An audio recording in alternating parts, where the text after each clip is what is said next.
Well, good morning and welcome. Well, this past week, as it usually always is for us all, was a mixed bag insofar, well, at least as the various events and happenings which came into our sphere of life and living these past days. On the one side, we've endured yet more mass shootings, including one right here in Wichita. We also continue to receive various communications from politicians and others either praising their own ideology or condemning the ideas and actions of the other side. And we're seeing still an economy that is not what it should be. Inflation is too high. Families aren't able to pay bills and the squeeze in the family budget. There's painful discrimination and the shunting aside of the poor, the infirm, and the minority into the societal dustbin. But on the other hand, we've celebrated yet another Independence Day with the requisite cookouts and burgers and brats, potato salad, baked beans, and dessert, and of course the fireworks displays, both commercial as well as the neighborhood displays. We've heard many people talking about and desiring to come together as a society in thoughtful dialogue and discourse regarding the day's problems, working to resolve some of those issues that face us. We see kind words being spoken. We see compassion being manifested in good deeds toward others. Well, I don't know about you, but I often allow the negative things of life to sort of take over, putting me in a sort of constant state of sadness, a funk, and even despair, maybe at times. And it doesn't take much of the negative to outweigh a lot of the positive either, at least for me anyway. I'm not sure why that is so, but I'm guessing that it might well be true for you too. It seems like we humans, for some reason, like to wallow in the negative and fixate on those things which cause us angst and turmoil. As is sometimes said in the workplace, one negative can cancel out a whole bunch of attaboys, or attagirls if you prefer. And I thought about this today as I was doing some reading. My mind wandered just a bit, as it sometimes does during these times of reading, and I happened to think of my friend Kendra up in Wisconsin. Kendra's a writer, a mom, and a wife. She's in the middle of raising a family, keeping the house, writing a book, and being a wife to her husband, Colin.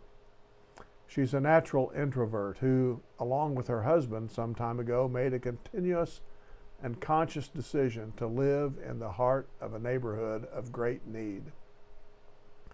We became friends, Kendra and I, through a chain of events that I'll not repeat here, but suffice it to say that it began with my reading one of her books. Well, I hadn't heard from her in a while, and it's been a while since I wrote to her, so I messaged her briefly this morning, just letting her know that we were fine here, and ending the brief post with this, and I quote, "Find joy in life today, Kendra. Whatever happens, find joy. Blessings." Okay, here's the thought for today. The Christian can experience joy in life, even in the face of sad and despairing life events, and when being insulted or demeaned because of one's faith. In fact, in Christian scriptures, we're told to find joy even in the face of trials. James, in his short letter, puts it this way, quote, "Dear brothers and sisters, when troubles of any kind come your way, consider it an opportunity for great joy." And Jesus himself said during his sermon that we call the Sermon on the Mount, "Blessed are you when people insult you, persecute you, and falsely say all kinds of evil against you because of me. Rejoice and be glad, because great is your reward in heaven." Well, I know that I struggle with the idea that joy and happiness don't necessarily equate. That I can be a person of joy even when faced with the most unpleasant and unhappy life events and experiences. But I think the idea of joy in the face of trial has something to do with our inner makeup. What happens inside of us when we experience something negative? Yes, our unhappiness may show.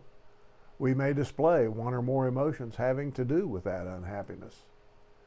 But on the inside, deep within our souls, there should be, shall we say, a fountain of joy that continues to flow, bathing our inner being with a peace and a contentment that weathers the storms coming at us on the outside.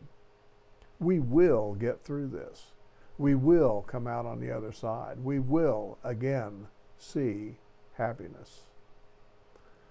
I think that may be a good way for me, at least, to think of the ideas of joy, contentment, happiness, and the trials of life that will always come my way.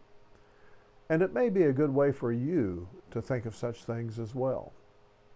So, as I told my friend Kendra, I tell you, find joy in life today.